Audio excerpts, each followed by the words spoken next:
Welcome, everyone. We are so excited to have you join us today for A Taste of Autumn with Pamela Salzman, cooking instructor and cookbook author. I'm Jessica Jablon, California Program Coordinator at Sharsheret. For those of you who don't know about Sharsheret, we help women and families facing breast and ovarian cancer, as well as those who are at elevated genetic risk through free, confidential, and personalized support and resources. We also provide health education throughout the country. One of our goals during COVID is to make sure that we are offering healthy living and cancer prevention information to you during this hard time and giving you what support you need. In addition to our virtual services that can be found on our website or by emailing us, you can also access prior webinars on a range of cancer-related topics, as well as access our calendar of upcoming virtual programs through our website. Before we begin, a few housekeeping items. Today's webinar is being recorded and will be posted on Sharsheret's website along with the transcript. Participants' faces and names will not be in the recording. If you would like to remain private, you can turn off your video and rename yourself, or you can call into the webinar. Instructions are in the chat box for both options. You may have noticed that all participants were muted upon entry. Please keep yourself on mute throughout the call. If you have questions for Pamela, put them in the chat box, either publicly or click on Sharsheret in the chat box to submit a private question, and I will ask them throughout the program. We are thrilled to continue our new season of Sharsheret in the Kitchen, an initiative in partnership with Cedars-Sinai here in Los Angeles, to empower those of us at risk for breast and ovarian cancer to make healthier diet choices. You should have received the recipes for today's program in advance. My colleague is going to put the link in the chat box so you can download and print it or see it on your screen. We want to thank our generous sponsors, Cedars-Sinai, the Cooperative Agreement DP 191906 from the Centers for Disease Control and Prevention, AZI, GSK, Merck, Seagen, and the Sigmund and Edith Blumenthal Memorial Fund. It is thanks to their support that we are able to continue to provide our series of webinars throughout the pandemic. I'm excited to let you know that we have a new page on our website dedicated to our past Sharsheret in the Kitchen programs. You can watch the prior cooking demonstrations and download the healthy recipes for each program at the link in the chat. And I also want to announce a special pilot program just for Los Angeles County residents. We are offering free nutrition coaching, generously supported by Cedars-Sinai and the Cooperative Agreement DP 19-1906 from the Centers for Disease Control and Prevention. Participants must be in treatment or survivorship for breast or ovarian cancer, or have been diagnosed with increased hereditary risk for breast or ovarian cancer. Eligible participants can sign up for one of these two exciting opportunities. The first is joining cancer nutrition expert Rachel Beller, founder of the Beller Nutritional Institute, in her next exclusive 8-week transformation masterclass beginning on October 30th. The second option is 3 one-on-one nutrition coaching sessions with Tamar Rothenberg of Nutrition Nom Nom. To find out more information or sign up for the Sharsheret in the Kitchen Nutrition Coaching Pilot for Los Angeles County residents, please click the link in the chat. And also please note that space is limited. Now, before we get cooking, I want to introduce you to Emma, who is going to share her personal story with us. Thanks so much, Jessica. So I know what you may be thinking. She looks way too young to have had ovarian cancer. And you're right, I am too young, but this is also what ovarian cancer looks like. My name is Emma. I am 27 years old, and I am an ovarian cancer survivor. It's a real pleasure to be sharing my story with you all today, and it's also the first time in a public forum to a community that I believe so deeply in. September is Ovarian Cancer Awareness Month, and I hope that sharing my story will encourage you to reassess your assumptions about what ovarian cancer looks like and how to support people you love facing a cancer diagnosis. My story begins on a Sunday morning in San Francisco in February 2020. The thick fog filled the air as I walked home from brunch with my recent-ish boyfriend, Matt. Out of nowhere, I felt a strange cramping sensation in my lower left abdomen. Although bouts of IBS and horrific menstrual cramps were the norm for me, lucky me, something felt different this time. I decided I needed to go to urgent care, and I asked for an ultrasound. Never had I been so grateful to be a total hypochondriac.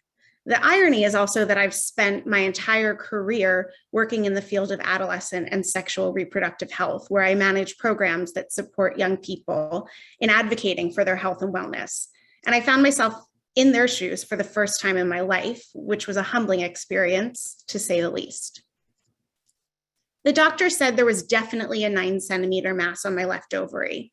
Mass is a word no one wants to hear. However, the doctors assured me it was probably a dermoid cyst or an endometrioma, and that I could have it removed laparoscopically in a few weeks. No big deal. I tried not to think too much of it, and I went to Singapore the next day on a wonderful 2-week vacation with the boyfriend. The trip was amazing, and yes, my boyfriend and I are still together. And the pain had pretty much gone away. When I returned to the States in late February 2020, COVID had changed the world. In March 2020, I had the laparoscopic surgery to remove my left ovary and tube alone because no one was allowed to enter the hospital with me. We waited 7 agonizing days before we received the pathology results, which changed my life forever. Low-grade serous ovarian cancer, a rare cancer that disproportionately affects young women in their 30s and 40s. Both my family, the doctors, and myself were baffled and devastated. I had no family history, no genetic mutations, nothing.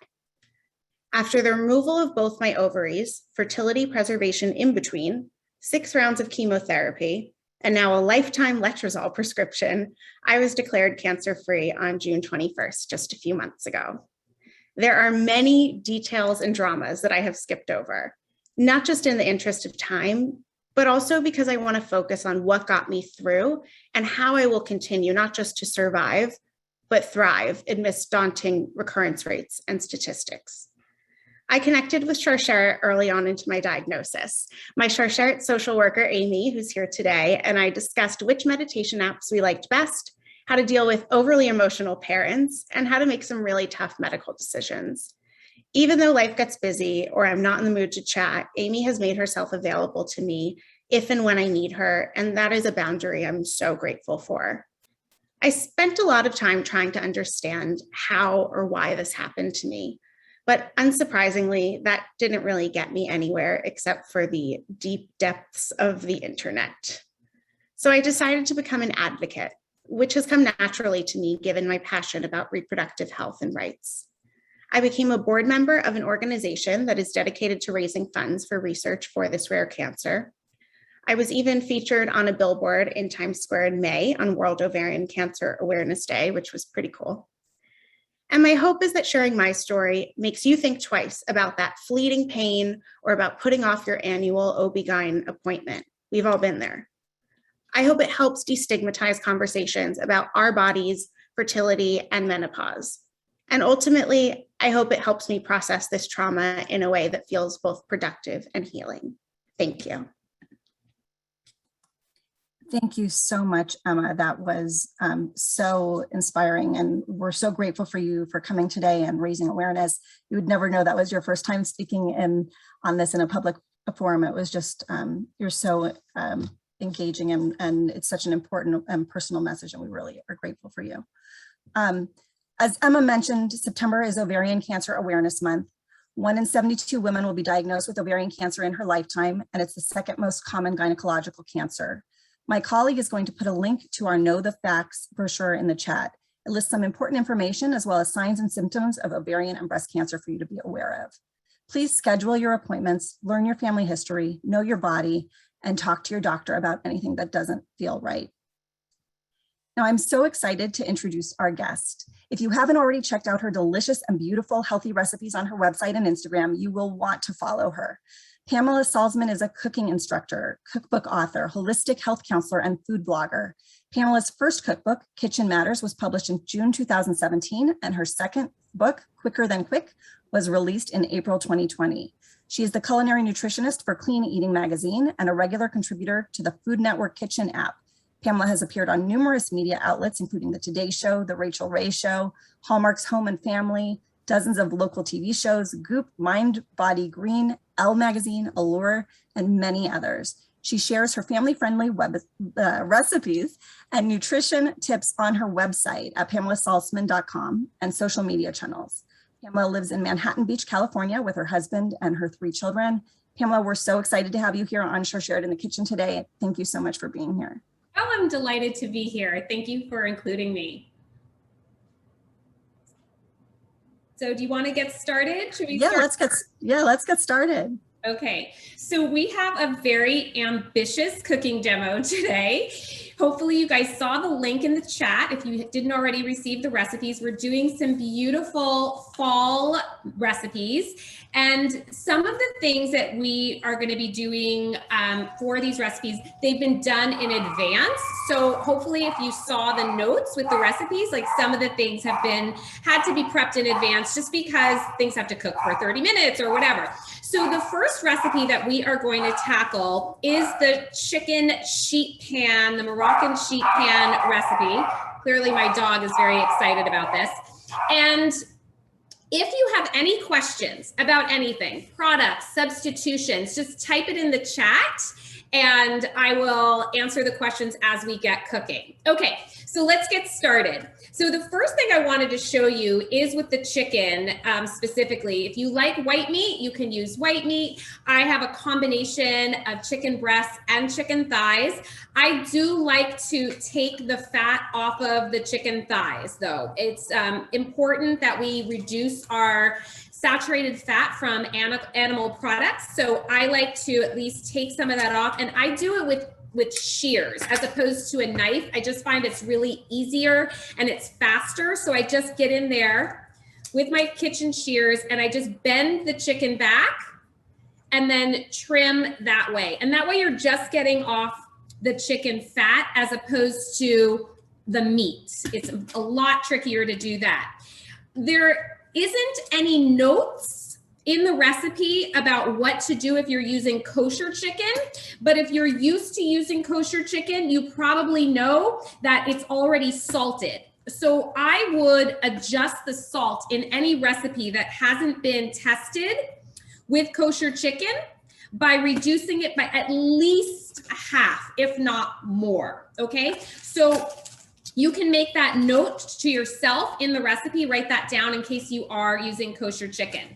Now I'm gonna cut this into like 1/2 inch, 1 inch type slices. And I did the same thing with the chicken breast. Okay, so I'll put that in here and let me get this out of the way.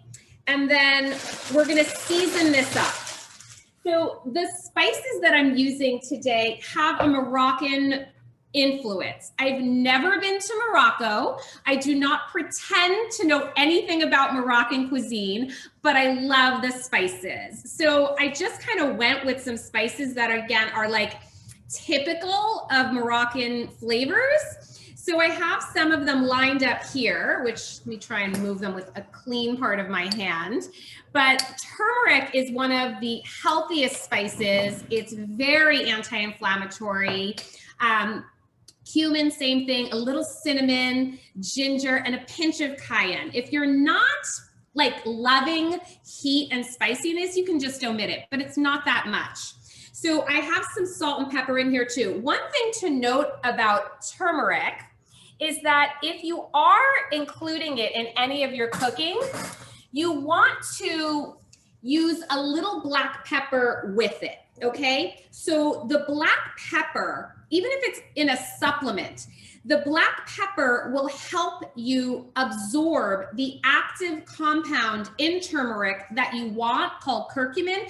It elevates it by about 2,000%. So if you're taking a turmeric supplement, read your label to make sure there are black pepper extractives in that supplement. Otherwise, it's sort of a waste. Same thing goes for anything sweet. I'm gonna add some olive oil and maple while I'm talking. So if you are doing any kind of sweet preparation with turmeric, like let's just say you're doing a turmeric latte, you want to still put in 1 grind of that black pepper. Okay, I know it sounds a little odd, but it's very important. So a little maple syrup, just like a 1/2 tablespoon. There's something about like the sweet and spicy that is so delicious. Now, whenever you're doing any kind of a sheet pan recipe, if you're doing an animal protein, the important thing is to match the cook time of the animal protein with the cook time of your vegetables. So boneless, skinless protein is about as fast as it gets. The only thing faster than boneless, skinless chicken is seafood. Okay, so if you're doing like some salmon or halibut, you can absolutely do this recipe with fish as well, but fish cooks faster. So in that case, you would give your vegetables a head start in the oven, and then halfway, or you have to just kind of work backwards, then you can add your seafood. So same thing. I hope that makes sense. And by the same token, if you wanted to use bone-in skin on chicken, you'd give the chicken a head start, unless you were using vegetables that take as long as the bone-in skin on chicken. So if you're planning bone-in skin on thighs and you figure in your head takes 35 minutes, you could put in potatoes and butternut squash or sweet potatoes or big pieces of cauliflower. Otherwise, if you're using quick cooking veggies, like I'm going to use some artichoke hearts, which are technically already cooked. So I'm using these from a package. Otherwise, you can get them frozen and defrost. These take nothing. I've sliced carrots kind of thinly. So this will take the same amount of time as this chicken. Hope that makes sense. So I like a lot of color. Color is, I think, one of the most important tenets of like a healthful diet is just getting a lot of color in your plant foods. So I'm using the artichokes, the carrot, and then some red onion. I very often, when I'm doing sheet pan recipes, I do like to include some onion. I just think it infuses everything with a lot of good flavor. So I'm going to cut this into some wedges, but at this time of year, zucchini is really nice and it cooks quickly. Smaller pieces of cauliflower are delicious here. You could also add some olives and some lemon slices, and that would also be wonderful. But you just kind of think to yourself, like, how long does this take to cook, you know, and adjust accordingly. So I'm going to now just toss all this with a little oil. I'm not going to put any of the seasoning on here because the seasoning can be a little overpowering if just everything tastes like seasoning, you know. And then for those of you that like to prep ahead, this chicken, you could do this whole seasoning situation like a day in advance, even 2 days in advance, and keep it in the fridge all seasoned up, and it just tastes even better.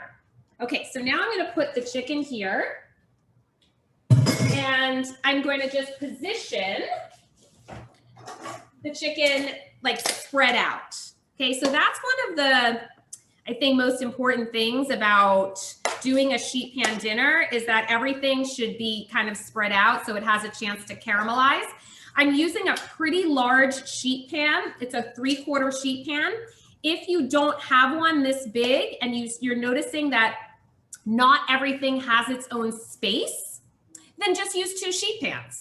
And I also have this lined with parchment paper because I don't like cooking directly on aluminum on a regular basis, because aluminum, when it's heated, it can leach. So I usually buffer everything with a little parchment paper. Now I'm gonna cook this, you know, in a regular oven heat setting, but if you are using 2 sheet pans, you may want to consider using the convection setting. It's very advantageous to use convection if you're loading your oven with a lot of stuff, especially high moisture foods like vegetables. So you would just drop the temperature that the recipe indicates by 25 degrees. So if it says 400, you would use convection at 375. Let me get some pepper. And there's a couple of questions that also just came in. Yeah. One is, can you substitute artichoke? Because sometimes it's hard to find kosher artichokes. Yes, you can substitute like zucchini for the artichokes. You can really substitute any vegetable. So I mentioned zucchini before. I also mentioned cauliflower. Broccoli would be great. The key whenever you're doing a substitution is just think about some of the vegetables that you've roasted in the past. I'm going to stick this in the oven for about 18 minutes. So the vegetables that you use need to cook in 18 minutes. If they take longer to cook, you can start those first and then pull out the sheet pan, add everything else in, and then stick it back in the oven. So, you know, the artichokes, I don't remember why I decided to use them. Sometimes I test recipes and I use what I have, right? And then it's delicious and I'm like, that's great. And I type it up that way. But there's always a substitution. Okay, so I think you got the gist of what this looks like. I'm gonna pop this in the oven. And if you have another question while I'm setting up the next recipe, let me know. Perfect. I do. There's a couple of questions about the parchment paper. One question is doesn't it start to burn at about 425? No, it doesn't. The only time I've ever burned my parchment paper, which was kind of ridiculous on my part, was I broiled with it. Like, then it will catch on fire. But otherwise, I've done parchment at even 500 degrees. You know, you're not going to do it at 500 for an hour, but you wouldn't cook anything at 500 for an hour. So it will not burn. And is there one side of the parchment paper that goes up and another side that goes down? Does it matter? It doesn't matter. What I tend to do is when the parchment paper is rolled, I like to flip it so that it doesn't start to curl and then be hard to work with on my sheet pan. That's the only thing. So, you know. No. I know that exactly what you're describing. And then is there a particular brand of turmeric supplement you recommend that has black pepper included? You know, I'm not aware because I don't actually take a turmeric supplement myself, but if you can always look online and you can read the ingredients in turmeric, you know, in the supplements, and then plan accordingly. So whatever you like in terms of a good brand of supplements, just check that out. Right. And of course, always talk to your doctor before you're. Oh yeah, of course. I don't give supplementation advice because I don't know you or, you know, what your deficiencies are and what you need supplementation for. So, you know, what I take is completely irrelevant to what anybody else should take. Right. And then there was a question about calorie counts for the recipes. Yeah, I actually, you know, I know that some people do need calorie counts. I have never done it. And the reason is that I personally don't count calories. I find it can create a little bit of obsessiveness about food and calories for some people, not for everybody. But also, I really do try for myself personally to be more in touch with my hunger cues than eating for calories. So that's one of the reasons I don't do it. But there's a lot of apps that people can do. And I know that, for example, like diabetics, for example, need to count their carbohydrates for medical reasons. And so I fully understand there's a lot of reasons that people would do that. But like MyFitnessPal is a really good app that a lot of people like. And one last question. Can you suggest a site that provides a chart of roasting times for various vegetables? And what was the second part? What was it with that was quickly sprinkled over the pan when everything was in place and before the additional was added? Oh, I sprinkled a little bit more salt. Yes, salt and pepper, just because the veggies weren't salted. So I just sprinkled salt and pepper at the end.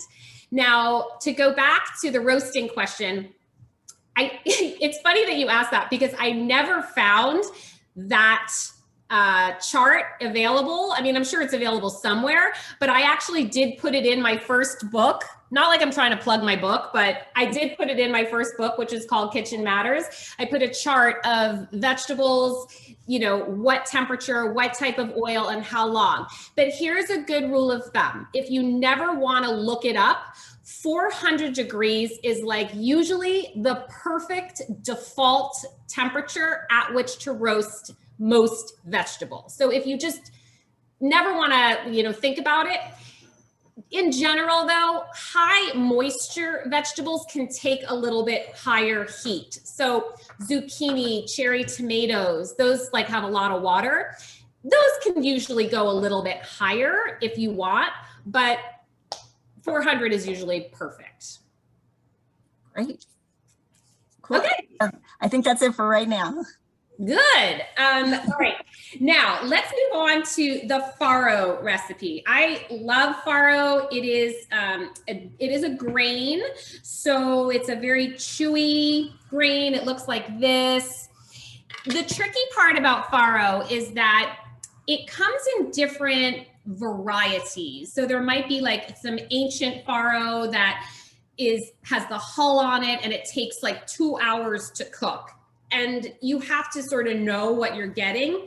I use this organic Faro from Bob's Red Mill. This is one that I use. You can get a quick cooking Faro from Trader Joe's. This one takes about 30 minutes and I love it. It does contain gluten though. So if you have to be gluten-free, and the only reason you would have to be is if you have celiac or maybe an autoimmune issue, or every time you eat gluten, you don't feel good. So you can swap in something like cooked brown rice or cooked quinoa, or even whole oat groats that you cook until they're nice and tender. So there's always a sub. So I've already done this ahead of time because we had to. And I cooked this in a little bit of apple juice, salt, apple cider vinegar, and a bay leaf. This just gives it some really good savory flavor. If you don't want to do this, or if you buy your Faro pre-cooked, don't worry about it. It's all going to be delicious. There's a lot of flavor already in this recipe. But what I love about this is that you can make the Faro and the dressing in advance and then just like let it sit overnight and then add everything else the next day. So we were talking before about what I'm making for the break fast on Thursday night, and I've made this many, many times. It's always very popular. And you can also adjust what we're adding to it. So let me put this now in my serving bowl. So how do you know when this is done? You taste it. That's how I know when a lot of stuff is done. I taste it. So if it tastes chewy, just remember to take out those bay leaves, because even if they are cooked, they're still kind of sharp. They're not meant to be eaten. And if it tastes like chewy and tender, then it's done. And this is delicious. So it's, again, nice and nutty, goes with a lot of different things. It's really like one of my favorite grains. Okay. If you're using the Trader Joe's quick Faro, are you losing any nutrients there? If you instead of no, that's a great question, but there's really nothing to be lost. I mean, grains, have a lot of their nutrients stay intact, except for grains that are polished, that may have the germ and bran layer taken off, where then you're losing a bit of fiber, you're losing some of the essential fatty acids, you may be losing a few vitamins that way. There's pros and cons though to grains that are somewhat more refined. So let's just say a white rice, for example. Those grains can actually be easier to digest. So there is a benefit to something that's easier to digest, okay? So I think you kind of have to know yourself and what works for you, but there is no disadvantage, nutritionally speaking, to getting the kind of par cooked Trader Joe's ones. Okay. So now what we're going to do is let's do the dressing. Okay. So we'll get this started to get a little bit more, marinated with the dressing. So I have some lemon juice already pre-squeezed. So if you guys, especially if you're entertaining and you've got like a holiday coming up and you need to do dressings for that, or you tend to use a lot of citrus juice, you could do this in advance. So I do this all in advance. I put it in a glass jar. I stick it in my fridge like 4 days in advance, and then it's like ready to go. Who needs to be like squeezing lemons at the last second? So I've got some olive oil here. I know on the recipe it says to whisk it together, but don't worry about it. Just put it in here.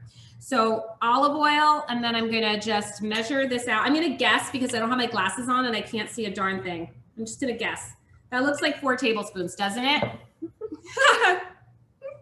We'll taste it, right? Then we'll know. And then a pinch of salt.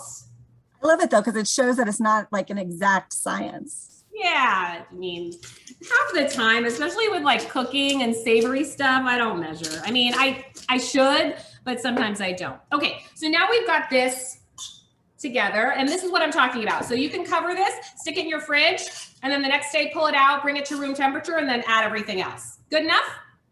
Okay, so we'll set this off to the side. And then to this, and this is where we get nice and fall, right? Fall flavors. So I roasted some butternut squash ahead of time.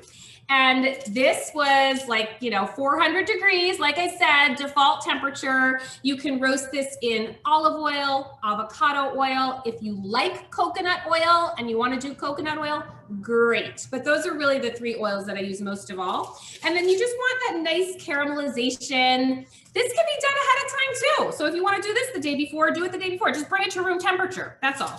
So see how everything was in one layer?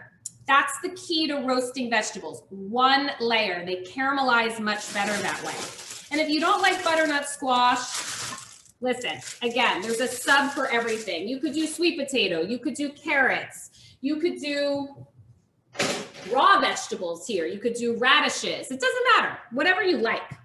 And then we're going to use some fennel. So fennel is one of those veggies that I think is equally delicious raw as it is braised or roasted. It's so sweet and it has a very unique flavor. So I can't say like, oh, the perfect sub for fennel is X, but if you don't have fennel, if you can't find it, what it's adding right now is something a little bit fresh and crunchy. So you could add in thinly sliced Granny Smith apple. You could do radishes. You could do celery, right? You could do cucumber. I mean, to me, I don't think of cucumber and butternut squash as going together, but there's no food police that's going to tell you did it wrong. So what you want to do after you wash this, you're going to chop off this, okay? Now, I keep stuff like this. I keep these scraps that are clean, they're all washed. I put this in the freezer. The next time I make vegetable stock, I don't even use all whole vegetables. I just throw my vegetable scraps into a pot, fill it with water, and let it go for an hour, and I've got free vegetable stock. So that's just something that I do. All right, so trim this like that. And then I'm gonna cut this like so, and then just thinly slice it. Now, if you want to be a better cook and have more fun in the kitchen and you want it just to be easier, sharpen your knives. You don't need a fancy knife. I'm not going to tell you go get a better knife, just sharpen your knives. So bring it to a cutlery store, get them sharpened, and all of a sudden your life is changed. So I'm going to just thinly slice like this. So good. And I grew up eating fennel raw, like after a big meal, because it's actually a digestive aid. So if you're ever using like a tea that helps with digestion, very often there's fennel seed in it. You might find it in like some chamomile teas as well, because it helps with digestion. And there are some Ayurvedic teas that use fennel seed in them. So it's just also like if you entertain and you have like a crudité platter, fennel is really nice. It's not very expected, but it has like a really delicious licorice flavor. There. Okay, so that looks good. And we have a couple of questions that just came in, if that's okay. Of course. Somebody said, my roasted butternut squash is always either burned or undercooked. What's the secret to getting it right? Okay, so if it's undercooked, it's probably not necessarily undercooked in as much as it's not caramelized. If it's just undercooked, then you just keep cooking it. But to get it nice and caramelized, it needs space. So it might just be like kind of packed together and there's no air circulating around each little piece. So there could be that. If it's burned, maybe the temperature is too high, maybe the pieces are too small, right? And so they just get a little bit overcooked that way. So you could see like this is about a 1-inch cube. And I did that at 400 degrees for about 30-ish minutes, okay? So one thing I learned teaching cooking classes in people's kitchens is that ovens vary like crazy. I used to teach 4 days a week, and I would teach the same recipes for a month straight. So I could teach the same recipes 16 times in a row. And sometimes they would be really different in certain ovens. And I would start to get to know the ovens. I would know like, oh, her oven is really, really hot. Let's knock the temperature down by 25 degrees. Or this oven is slow, or whatever. Or this one is really hot on the bottom. Let's not use the bottom rack. So you also have to get to know your ovens a little bit to kind of work with the idiosyncrasies of them. And one other question, if we're roasting veggies at 450, can we still use olive oil, or is that above its smoke point? That's a really, really good question. So there's been some data that has come out, not super recently, but not a long time ago either, about olive oil, that it really is totally fine to cook with, and cook with at higher temperatures, especially in the oven. So when you cook at an oven temperature, the temperature of the oven is not really what's affecting the olive oil, okay? So it's not really like elevating the temperature of the olive oil in the same way that the stovetop would be. That's when you can really overheat your oil. If you want to remember nothing else, what you're really trying to do is avoid the oil from smoking. So if you are preheating a skillet over high heat, and then you add your olive oil and it starts smoking, that's when you've damaged your oil. But roasting it at vegetables at 450 has been shown that the polyphenols and the nutrition in the olive oil has really stayed intact. So it's totally fine. Yeah, really good question though. Okay, so let's do some fresh herbs. You can, if you want, I have some parsley here and then some fresh mint. You can leave these whole if you want and treat them like little tiny leaves of lettuce if you want to, or you can chop them up. So I am going to take this is washed and dried. I'm just going to like bunch them up like this and then go across with my knife and then kind of snowplow it all together, guide the knife, and just keep pushing it together like this, like that. I think that fresh herbs really can take your cooking up a notch. They're also really healthy for you. So a lot of benefits to fresh herbs. I mean, obviously if you roast with them too, that's fine too, but parsley especially very supportive of the liver, and also have a lot of vitamins too, and a lot of anything with color is going to be wonderful for you. So a lot of chlorophyll. So that looks good. We'll add this here. And then, you know, if you don't like mint, I get that a lot. Like some people don't like mint in savory preparations. Well, then don't use it. Who cares? Doesn't matter. You can use chives if you want to. You could use nothing. You could just use the parsley. But it's not really the same to use dried in a salad. So I would say if you have dried mint, like just leave it out. Just use fresh or don't use anything. Another thing you could do if you don't have a sharp knife is it's better to just tear it like this by hand. My grandmother taught me that, because especially with something like mint, if your knife is not sharp, and make sure your herbs are very, very dry, what's going to happen is you're just going to bruise the herbs, okay, instead of cutting through them, and then they get kind of dark. Okay, so chop, chop, chop, chop, chop, chop, there, like that. And I think that looks good. All right, perfect. And then lastly, I have some arugula in here. We'll toss this all around. If you weren't ready to serve this, but you wanted to assemble it, you could leave it like this and then toss, right? And then we're gonna take some pumpkin seeds, and I'm gonna tell you how I did these.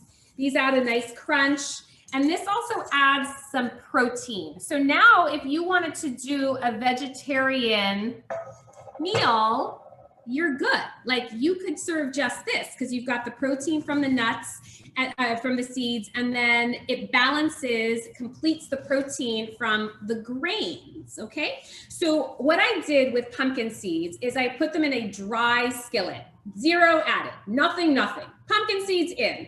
And then I just stood by the stove and I kind of shimmied them or stirred them. It was on like kind of medium low heat, and then they start popping a little bit, and then you start to smell them and they start to look a little bit golden. I mean, the whole thing probably takes 8 minutes. And then turn off the heat, and I put in, when I tell you like 1/4 teaspoon of oil, I mean just the littlest amount, and then a sprinkle of salt, and then just stir those around like that. And they taste so much better.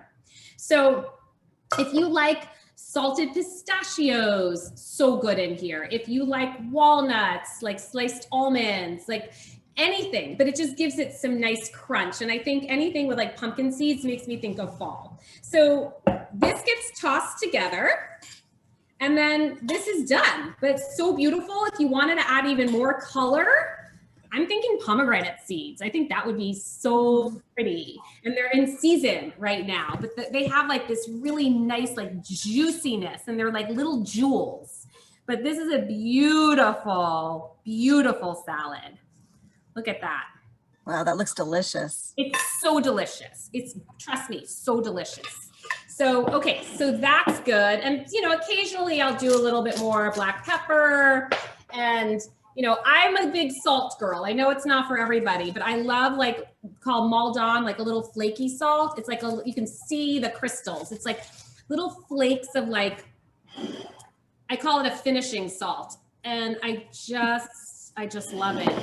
Try an apple, fresh apple with a little flaky salt. It's like, it'll blow your mind. So good. Okay, how are we doing? Great. This is great. Okay, good. We have one more recipe. We are going to get this done. So good. We're going to do the whole roasted cauliflower. I've got a nice little hack up my sleeve. So, like I said, we have to do a couple of things ahead of time. If you stick a whole cauliflower in the oven, it's going to take you 1.5 hours. I don't have that kind of time. So what my hack is to steam this, just like in one of those little steamer baskets. Okay, in water, in a pot, like old school, right? Take your cauliflower, put it on here, a couple of inches of water, cover it, steam it for like 7 minutes, and you save yourself like 1 hour. So you're pre-cooking your cauliflower, and then you're gonna roast it with, this is my little secret when I wanna like bake something instead of frying it, and I'm using like breading or something, or if I'm taking a little shortcut like this, is paprika. So you see how it has like that red color? So it makes things browner faster, but still, you're gonna still get it nice and cooked and whatever. And so then I add a little olive oil to this. And if you need more, like if you're using like a gigantic head of cauliflower, just add more, it's fine. Silicone pastry brush, one of my favorite tools in the kitchen. And then you're just gonna paint it. You're gonna paint it on your cauliflower like this. You're gonna add some salt and pepper. And this is one of my little party tricks. Like anytime I make a whole roasted cauliflower, and hopefully we have time and I'll show you how to plate it and everything, people go crazy. And it's the easiest thing in the world, but people go crazy like, oh my gosh. I started making this also, you know, for certain holidays where we used to eat meat. And my husband's mostly plant-based now, and I've never really liked meat, and my kids are mostly plant-based. So we really love it. We make it a lot, but everybody goes like, wow. So a bit of salt, just get it all over. You'll do a better job than I'm doing because you'll have more time. Can you steam the cauliflower in the microwave? And if so, for how long? Sure. I'm not really sure. I've never tried it, but I know that you can. So just do it in some water, and I would just do it in increments just so that you don't overdo it. So, I mean, honestly, try it for 2 minutes and just see what happens. I'm not super experienced with microwave cooking. I actually have I just moved here. So I have a microwave for the first time in like 20 years, and I'm getting used to it again. So I'm sorry that I don't really have the right answer. Okay, so then you stick this in the oven. So you see how it's like all kind of painted. And then, oh, and then, ta-da, it's like all beautiful and golden. Then what we're gonna do is I've got a platter here with some dill, which is like my new favorite veggie herb, some parsley. So you transfer, if this were hot, you would transfer it with a spatula like that. And I use these herbs like, honestly, like salad, like leaves, like this.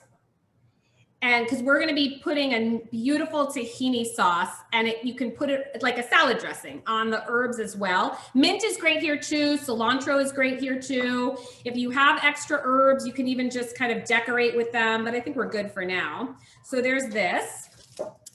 And I'm going to do this a little bit out of order, just because we're going to do the tahini sauce last.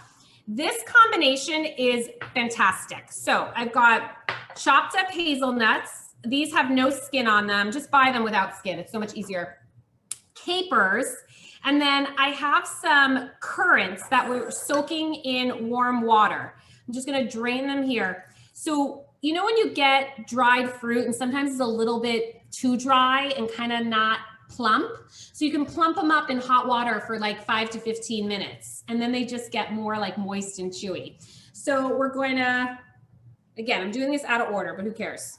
Golden raisins are great too. Dates are fantastic, chopped up. Hazelnuts for crunch. Capers, sweet and salty together. I just took it out of the brine. Already this has my name written all over it. This is my lunch today.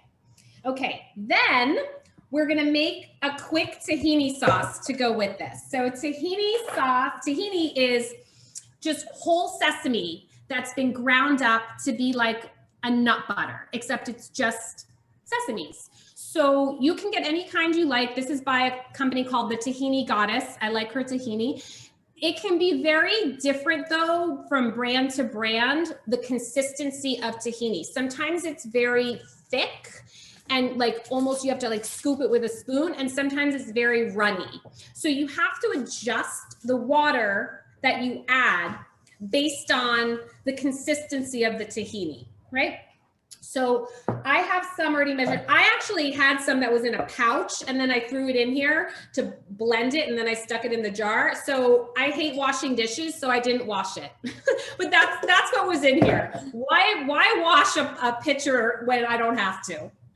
So we're gonna just take this tahini and pour it. So this is pretty pourable, as you can see, but I love it. And you know, tahini, because it's only sesames, is very, very rich in calcium. So if you're not doing too much dairy and you're trying to figure out where to get your calcium from, dark green leafy vegetables for sure are great, but let me get my water, but sesames are loaded with calcium, plant-based calcium.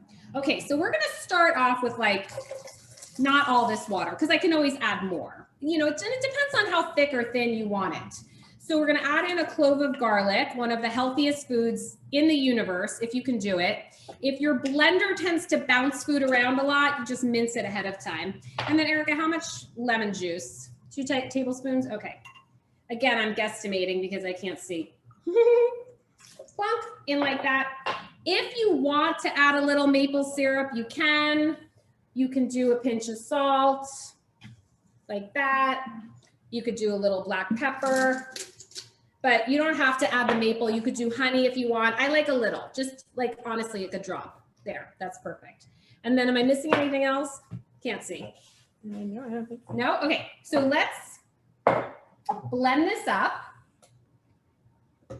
Make sure that you have a blender that's not too wide at the base. Otherwise, you would have to just whisk it by hand and mince the garlic.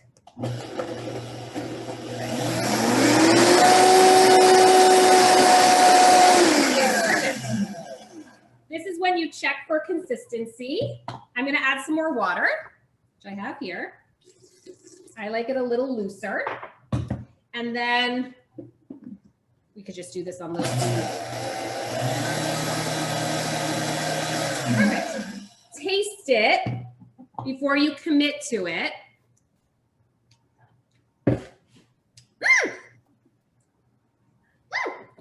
I love it. So then, and you can make this ahead of time. It's gonna get solid in the fridge, but just pull it out, let it come to room temperature, add a little warm water if you need to and thin it out. But then you finish this off and you can pour more on the side. Oh yeah.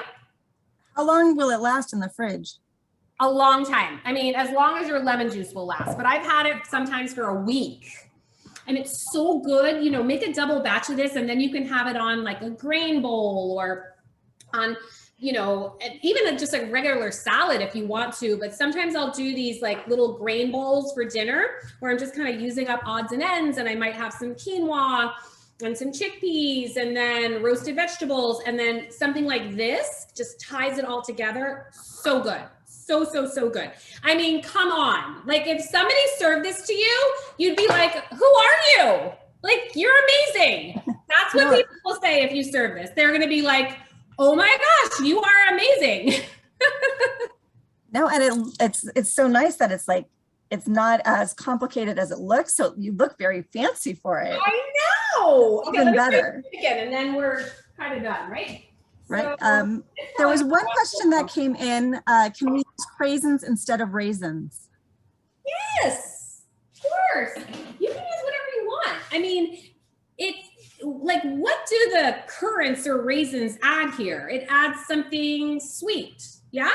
And that sweet balances the salty from the capers and kind of like a little bit of the bitterness from the tahini. So what are some other things that are sweet? Well, I mean, you want them to be a little bit small, but that doesn't mean that you couldn't chop up or thinly slice some dried apricots or dice up some dates. Just a little tip for dates, just refrigerate them or freeze them first because they're much easier to cut when they're cold. Sometimes if they're at room temperature, they're a little bit sticky. So, you know, you could do anything like that. If you love craisins, like great, that sounds delicious. Barberries, delicious. Amazing. Amazing.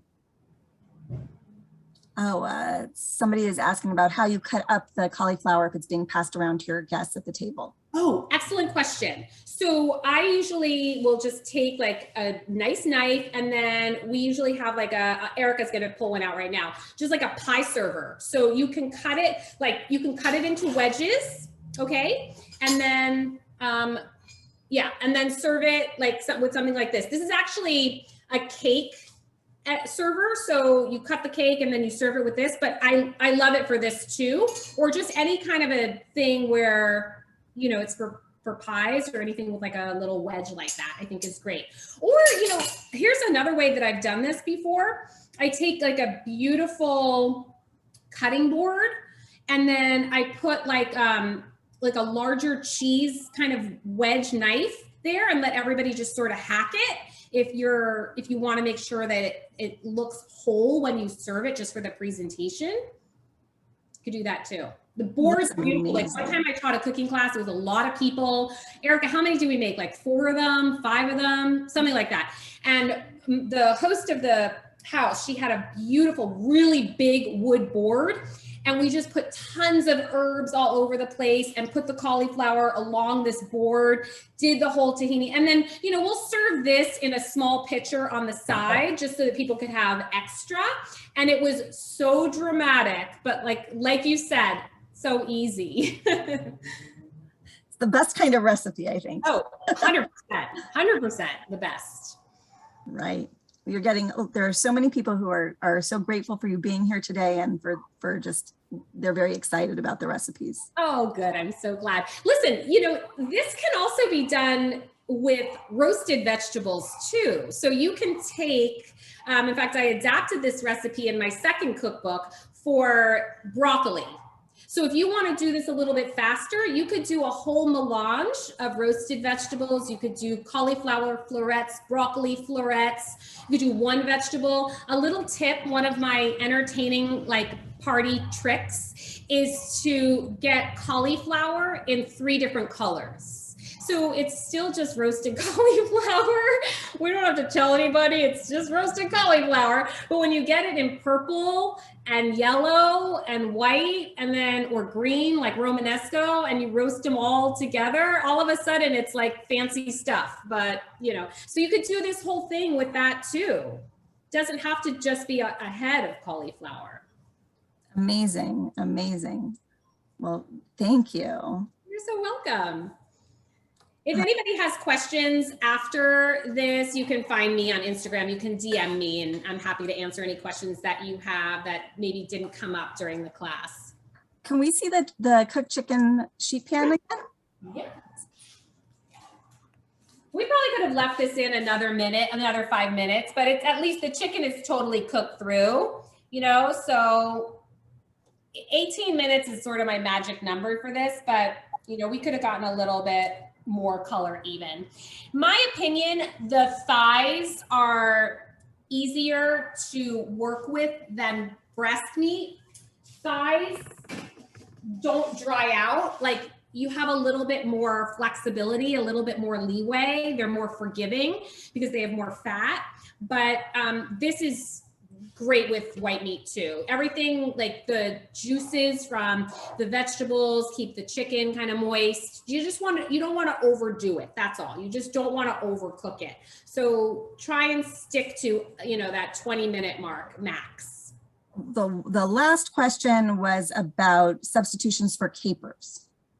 Oh, okay. So if you don't like capers, but you like olives, olives would be great because they have that same salty brininess, you know, or just get nuts that have been salted. So you get a little bit of that saltiness, you know, that's kind of what it's adding.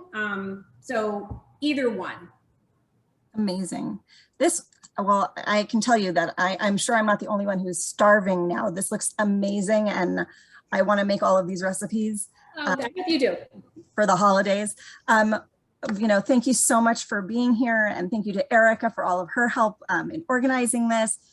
We recommend that you follow Pamela on Instagram and check out her website and her latest cookbook, Quicker Than Quick. I know I saw a question in the chat about the other cookbook, Kitchen Matters.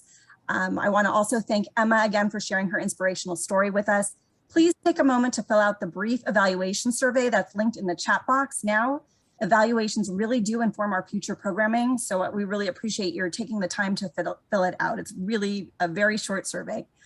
We love for you to stay connected with Sharsheret via social media on Facebook or at Sharsheret Official on Instagram, where we post about events like these, program updates, and fun ways to get involved. Please never forget that Sharsheret is here for you and your loved ones during this time. Sharsheret provides emotional support, mental health counseling, and other programs designed to help you navigate you through the cancer experience. All are free, completely private, one-on-one, and our number is 866-474-2774. You can also email us at clinicalstaff@sharsheret.org. Our social workers and genetic counselor are available to each of you. You are our priority, so please never hesitate to reach out. We're all going to get through this together. Finally, I want to let you know that we have several exciting webinars on a range of topics planned over the next few months. Our next free national webinar is tomorrow at 8 p.m., 5 p.m. Eastern, 8 p.m. Eastern, 5 p.m. Pacific. Please join us for the latest on COVID-19 and cancer, new developments on vaccines, variants, and changing guidelines with Dr. Sharon Lewin, gynecological oncologist and medical director of the Division of Gynecologic Oncology at Holy Name Medical Center. And please check out our website regularly to see what topics are coming up. The link is in the chat. You can also access our recordings and transcripts of all of our past webinars on our website. From all of us at Sharsheret, thank you for joining us today. We wish you a happy and sweet new year. Thank you.